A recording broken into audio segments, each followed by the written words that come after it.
तो इस पर सवाल उठता है कि क्या सबके लिए बराबर कार्रवाई होगी कि केवल आम आदमी पर होगी। सबसे ज़्यादा सवाल यही पूछे जाते हैं।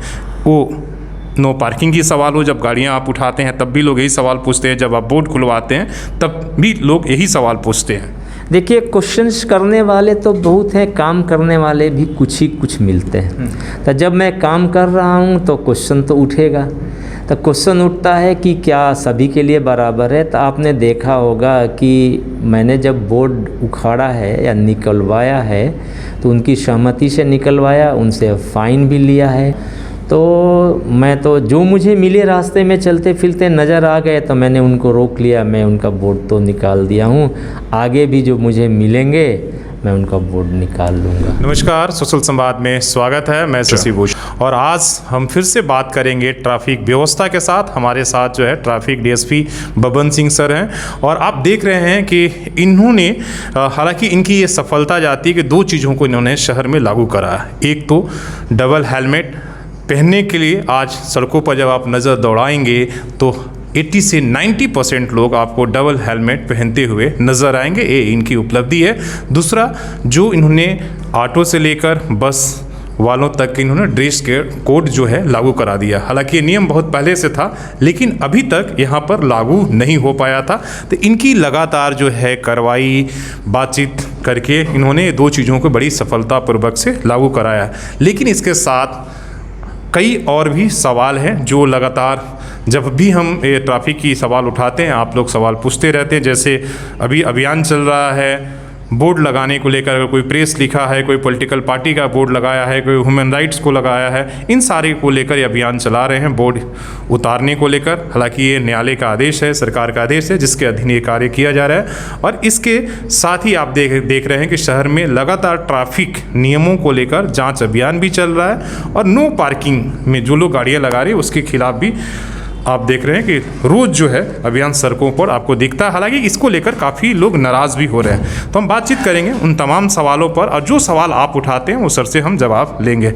सबसे पहले बातचीत करने के लिए सर धन्यवाद। धन्यवाद। बताइए। दो चीज़ तो आपकी काफ़ी हमारे नज़र में सफल रहा। आपने जो लागू कराया डबल हेलमेट और ड्रेस कोड, लेकिन अभी आगे और भी बहुत सारे चैलेंजेस हैं। एक तो आप नो पार्किंग के खिलाफ जो अभियान चला रहे हैं और दूसरा बोर्ड उतारने को लेकर, ये कहाँ तक सफल है, आगे क्या इसको और भी बड़े तौर अभियान के तौर पर हम देखेंगे और सब पर बराबर कार्रवाई होगी? देखिए, जहाँ तक रॉन्ग पार्किंग का सवाल है जमशेदपुर सिटी में चाहे वो बिष्टुपुर एरिया हो या साक्षी एरिया हो, आप देखते होंगे कि जो पुराना वर्कर्स फ्लैट था उसको स्टील प्लांट ने तोड़कर वहाँ पर बहुत लंबा चौड़ा पार्किंग एरिया जमशेदपुर सिटी को दिया है, खासकर वो साक्षी एरिया में। तो मैं चाहता हूँ कि जो भी मार्केटिंग करने आते हैं चाहे वो जिस भी तबके के व्यक्ति हों, अगर वो कार लेकर आते हैं तो कार के लिए जगह बना हुआ है और टू व्हीलर्स के लिए भी जगह बना हुआ है। जो नेशनल इलेक्ट्रॉनिक्स वाला है उसके सामने में पूरा दोनों साइड में पार्किंग बना हुआ है, जो ओल्ड बसंत सिनेमा वाला जो जगह है। तो जनता से मेरा अपील है कि जो पार्किंग यहाँ दिया गया है वो कोशिश करें कि पार्किंग में जब भी बाज़ार आएँ अपनी 4 व्हीलर्स और 2 व्हीलर्स को निर्धारित स्थल पर ही पार्क करें। इससे वो पुलिस जो हम बेवजह उनको फ़ाइन काटते हैं उससे वो भी बचेंगे, हम भी परेशान नहीं होंगे और उनसे मेरा यही आग्रह होगा। दूसरी तरफ अगर आप साक्षी गोल चक्कर से आप स्टेट माइल रोड की बात करेंगे तो स्टेट माइल रोड में एक ही जगह है वो भोला महाराज जहाँ पर जेनेसी के द्वारा पार्किंग दिया गया है।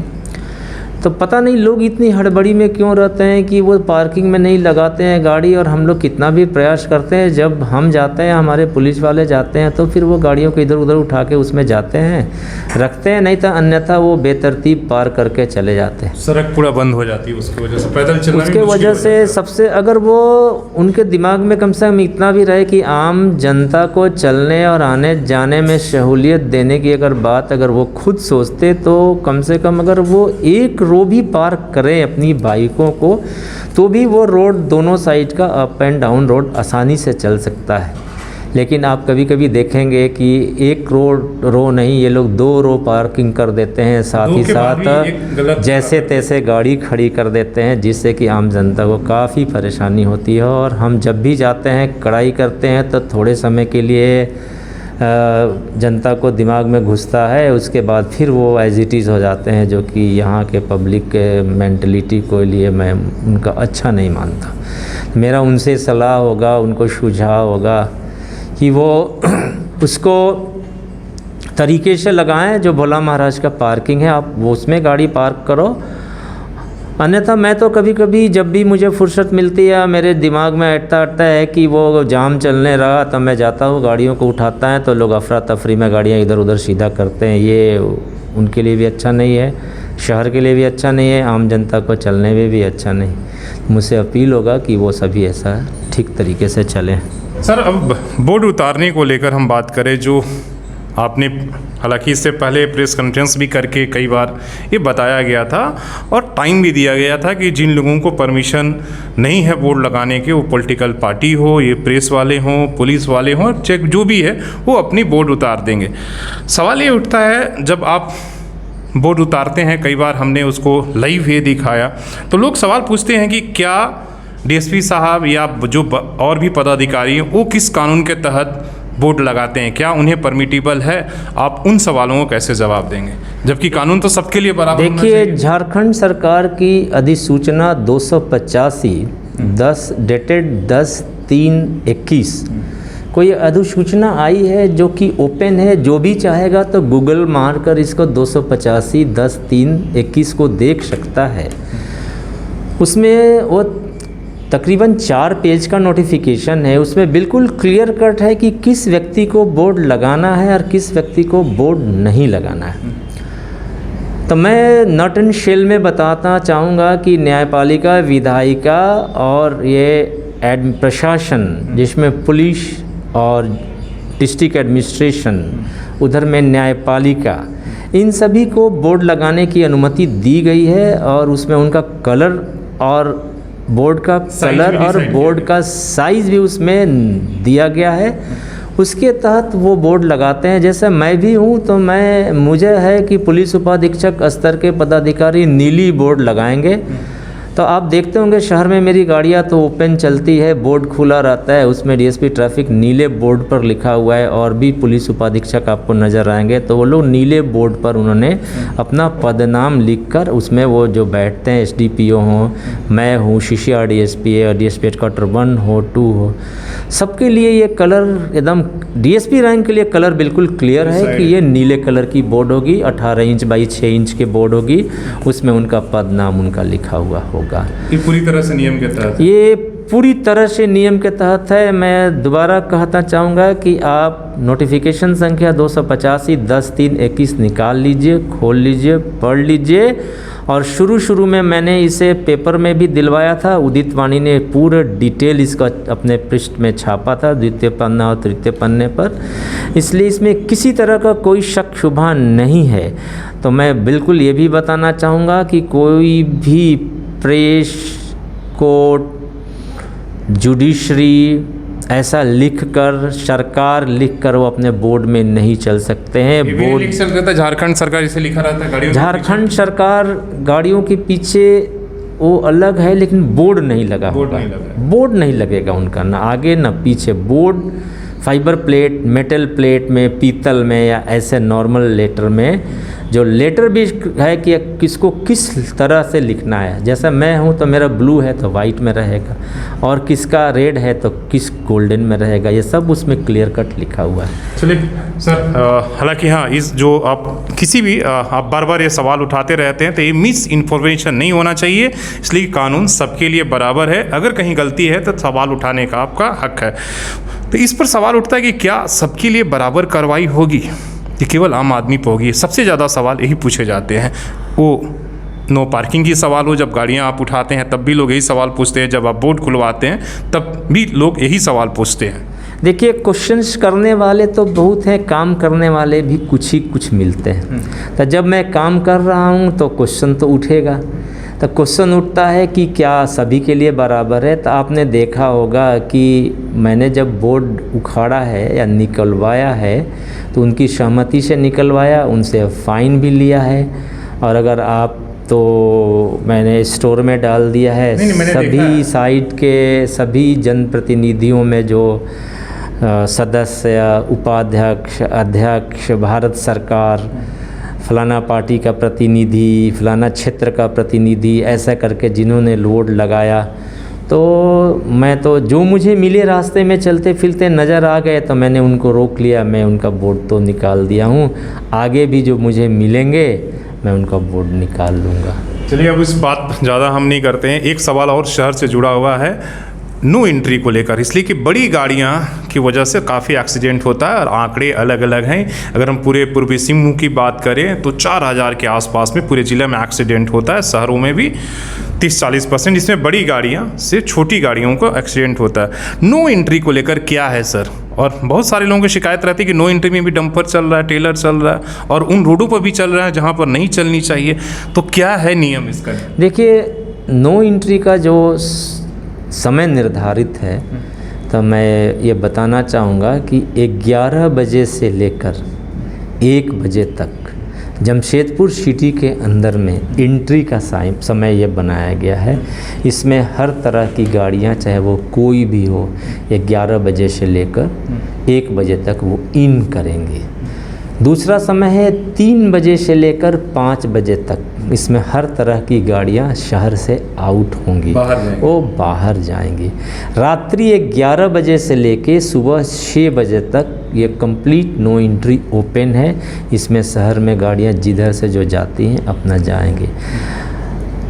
नो एंट्री जो खुलने का समय है 11 से 1 और 3 से 5 रात में 10 बजे के बाद। ये अभी मैं 11 से 1 और 3 से 5 की जो मैं बात करूँगा उसमें उनका रूट निर्धारित है। वो उनका रूट मैरिन ड्राइव से महाराणा प्रताप चौक होकर, बस स्टैंड का चौक होकर, भुइयाडी होकर, लिट्टी चौक होकर, गोलमुरी होकर, वो बर्मा माइंस में जितना उधर फैक्ट्री है उस एरिया में जाते हैं।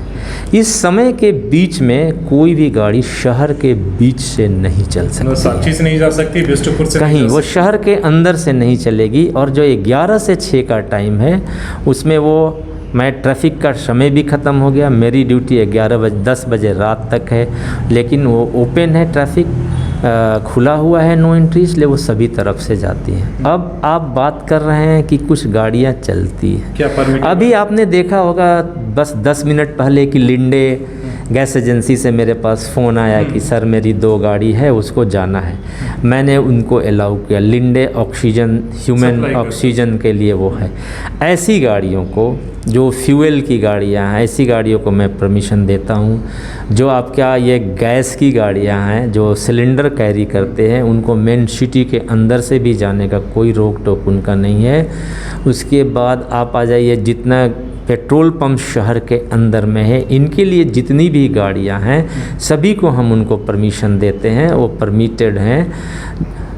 और आप सुधा की दूध की गाड़ियां हो गई, ये सब गाड़ियों को परमिशन है। और आपको मैं बता दूं, जो आदित्यपुर में सुधा डेयरी फैक्ट्री है, उनको अपनी कंपनी में पानी ले जाने आवश्यकता होता है तो वो महाराणा प्रताप चौक तक आते हैं, वहाँ से उनकी 10-12 गाड़ियों को परमिशन है, वो पानी लेकर जाते हैं। और पानी की कुछ गाड़ियाँ हैं जो विशेष परिस्थिति में काम करती हैं।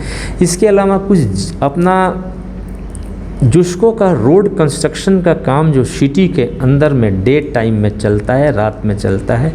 जो डे टाइम में गाड़ी चलता है तो उसके लिए जो रोड मटेरियल्स लाते हैं वो टिस्को हमको जुस्को चिट्ठी भेजता है, उसके आधार पर मैं उनको नो एंट्री पास देता हूँ। तो उसमें तो सवाल लोग सोचते हैं कि ये गाड़ियाँ जा रही हैं, लेकिन उनको लेकिन मैं सवाल ट्रक और टेलर की कर रहा हूँ। क्या उनको परमिटेबल तो उसमें तो आपका वो ट्रक तो हो ही गया, वो मटेरियल लेकर तो आ ही रहा है। मैं गाड़ियों की बात कर रहा हूँ, जो स्लैग हो रही है उन गाड़ियों की बात। स्लैग की जब आप गाड़ियों की बात करते हैं तो उसमें जो गाड़ियाँ कुछ आपको जो उस टाइम में निकलती है उनका उसी रूट से जाना होता है, और उसमें खासकर जो फैक्ट्री स्लैग है मेन, अगर उसको आप रोक देंगे तो फैक्ट्री का प्रोडक्शन वो जाम हो जाएगा। तो उसमें कुछ सेलेक्टेड गाड़ियाँ हैं जो उनको पास मिलता है। जो बर्मा माइंस में गाड़ियाँ चलती हैं वो कैसे? बर्मा माइंस का तो मुझे आइडिया नहीं है, मैं मेरिन ड्राइव की बात करूंगा।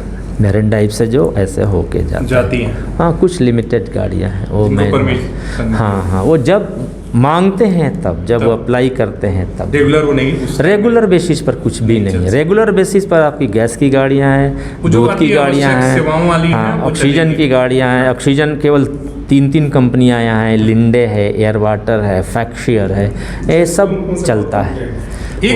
एक लास्ट सवाल गाड़ियों पर, जब बड़ी गाड़ियों को हम कर रहे थे, कल जब डीसी ऑफिस के बाहर से जब गाड़ियां उठा रही थी नो पार्किंग की, तो वहाँ कुछ लोगों से हमने सवाल किया, हालांकि लीडर थे, नेताओं थे, उनका कहना था कि ये गाड़ियां तो उठा रहे हैं डीएसपी साहब, बड़ी अच्छी बात है, लेकिन सबसे ज़्यादा तो आपकी जो बड़ी गाड़ियां हैं बर्मा माइन से लेकर जेमको तक, जो कंपनी टेलर और ये सब गाड़ियां वो नो पार्किंग में खड़ी रहती हैं, उनको क्यों नहीं कुछ किया जाता है? उनको पार्किंग की देखिए, जो बिल्कुल जेमको की तरफ जो गाड़ियां हैं जहां पर उनका फैक्ट्री का है, नो एंट्री, हाँ नो एंट्री जोन सब जगह नहीं है। नो एंट्री आपको ये आप देखिए तो बर्मा माइंस वाला रोड नो एंट्री पर नहीं है, वो उनकी गाड़ियाँ, क्योंकि आखिर जो गाड़ियाँ नो एंट्री के टाइम में छूटकर अंदर तक गई तो नो एंट्री टाइम के ही अंदर में जा रही हैं। अब वहाँ पार्किंग नहीं है, बड़ी बड़ी ये टाटा शहर फैक्ट्री का शहर है, गाड़ियाँ अंदर आई, पार्किंग यार्ड उनका बना हुआ है। पार्किंग यार्ड अगर फुल है तो वो कुछ गाड़ियाँ रोड के किनारे वो साइड में दबा के लगाते हैं, ये मैं भी देख रहा हूँ, लेकिन ऐसा नहीं है कि वो रोड पर रखते हैं, रोड को छोड़कर रखते हैं। अगर वो ब्लैक ट्रक रोड पर रखेंगे तो मैं उन पर, आपने देखा होगा बहुत जगह मेरे मोबाइल में मैं नो पार्किंग का पर्ची उनको लगाता हूँ, जैसे महाराणा प्रताप चौक में लगाता हूँ, सुनसुनिया गेट पर भी मेरा इंस्पेक्टर कमल उनको लगाता है, हटाता है। तो उधर मैं थोड़ा सा कंप्लेन रहता है, हम लोग भी कठिनाई महसूस करते हैं कि आखिर जब पार्किंग प्लेस नहीं है तो आखिर इनको भेजें कहाँ। ये तो स्वाभाविक प्रश्न है ना, अगर उनका गाड़ियाँ आए और पार्किंग प्लेस नहीं है तो आखिर वो जाएंगी कहाँ? सवाल जरूर है जो बाहर से गाड़ियाँ आ रही है, लेकिन एक उसी में हम ऐड करना चाहेंगे सर, आज 1 या 1.5 साल से जो बर्मा माइंस का इतना बड़ा पार्किंग, फ्री पार्किंग था, उसको कंपनी ने बंद कर दिया और सारी कंपनी के लिए गाड़ियां ही आती हैं। तो कभी क्या जिसको या उनको कि कम से कम जब तक पार्किंग नहीं है तो आपने इतनी बड़ी पार्किंग क्यों बंद कर दिया, और गाड़ियां कंपनी की ही हैं जो बाहर रोडों पर खड़ी? देखिए, वो कंपनी के जुरिडिक्शन का चीज़ है, मैं उसमें कुछ बोल नहीं सकता हूँ, ना मैं सलाह दे सकता हूँ।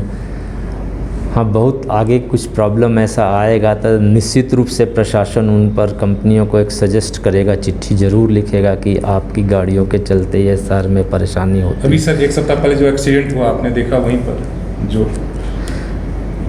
स्कूटी वाला, हाँ डंपर ने मारा, डंपर मारा या बहुत तरह की बात है। डंपर, देखिए डंपर का साइज इतना लंबा है ना, जितना ऊंचा है और इतना ऊंचा इतना लंबा है, और जो 2 व्हीलर्स या 4 व्हीलर्स है ना, जो थोड़ा सा गैप मिलता है तो वो चाहते हैं कि मैं फट से निकल जाऊं। अगर वो 1 से 2 मिनट बर्दाश्त करेंगे, गाड़ी को पूरा टर्न होकर सीधा होने देंगे तो वो एक्सीडेंट उनको फेस नहीं करना पड़ेगा। लेकिन जब गाड़ियाँ किसी जगह में वो टर्न करती है तो पूरा डाला राइट टर्न लेता है, राइट आप देखे होंगे जिसको हॉर्स लोग बोलता है, हॉर्स किसी भी गोल चक्कर या जगह पर पूरा दाहिना लेके टर्न करता है, उसका बायां जो टेलर है वो लेफ्ट साइड में रहता है, उसके बीच का जो गैप बनता है वो देखते हैं कि हॉर्स तो दाहिना है, टेलर थोड़ा बीच में गैप है, वो जैसे निकलना चाहते हैं, वो जब सीधा होता है तो उसकी वो चपेट में आते हैं। ये उनकी गलती है जो ये 2 व्हीलर्स 4 व्हीलर्स गाड़ियों में जल्दीबाजी से टेलरों के बीच से निकलना चाहते हैं। तो मैं उन्हें, ऐसे चालकों को मैं अपील करूंगा कि जल्दीबाजी नहीं करें, अपने जीवन को सुरक्षित रखें और अपने परिवार को भी सुरक्षित रखें। चलिए, बहुत बहुत धन्यवाद। और जो ट्रैफिक व्यवस्था है इतना आसान नहीं है जितना हम लोग समझते हैं। इसलिए कि जितना भी समझने की कोशिश करते हैं उनमें वो जाते हैं, वो सवाल उठाते हैं, फिर उसकी दिक्कतें भी सामने आने लगती है, कई तरह की समस्याएं भी सामने खड़ी रहती है जिसे आसानी से जो है सॉल्व नहीं किया जा सकता है। लेकिन हाँ, प्रयास निरंतर जारी रहना चाहिए ताकि जो शहरों के अंदर, खासकर आप देख रहे हैं बड़े शहरों के अंदर तो और हालात ख़राब हो गई है, जहाँ पर ट्रैफिक दौड़ती नहीं बल्कि रेंगती है और सड़कें इतनी चौड़ी हो गई है, फ्लाईओवर इतना बनने के बावजूद भी। तो हमें ये कोशिश रहनी चाहिए कि शहरों के अंदर हो या बाहर ट्रैफिक व्यवस्था सुचारू रूप से चले, और ये पार्किंग और जो ट्रैफिक का नियम है इसको हम पालन करेंगे तो फाइन से ज़रूर बचेंगे, नहीं तो कड़ाई तो आगे और भी देखने को आपको मिलेगा। तो अपने सहयोगी सी एस राममूर्ति के साथ मैं शशि भूषण, सोशल संवाद न्यूज़, झारखंड।